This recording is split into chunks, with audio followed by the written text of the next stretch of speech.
இந்த ஊடகங்கள் மிகப்பெரிய பிரச்சனையா கிளப்பினாங்க பாருங்க. பொலிவியால இருக்கிற அமேசான் நிலத்தை நாங்க அபகரிக்க பார்த்தோம் அப்படின்லாம். அது அபகரிக்க பார்க்கவில்லை. அதன் உண்மையை சொல்லுகிறேன், கேட்டுக்கொள்ளுங்கள்.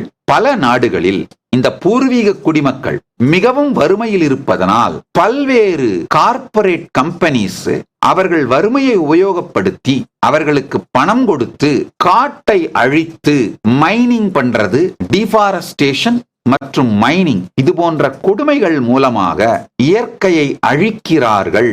அது நடக்காமல் இருப்பதற்கு அந்தந்த இண்டிஜினியஸ் நேஷன்ஸ் அந்த பூர்வ குடிமக்களோடு ஒப்பந்தம் செய்து அவர்களுடைய வாழ்வாதாரத்திற்கு பணத்தை கொடுக்கின்ற, அதாவது அவங்க வாழ்வாதாரத்திற்கு பணத்தை கொடுத்து இந்த காடுகளை அழிக்காதீர்கள், இந்த இயற்கை அப்படியே இருக்கட்டும், இங்கு ஒரு மரம் வெட்டக்கூடாது, ஒரு கல்லை உடைக்க கூடாது, இங்கு எந்த விதமான சுரங்க வேலைகளும் நிகழக்கூடாது அப்படிங்கிற ஒப்பந்தத்தை தான் நாங்கள் போட்டிருந்தோம். அதைத்தான் செய்தோம்.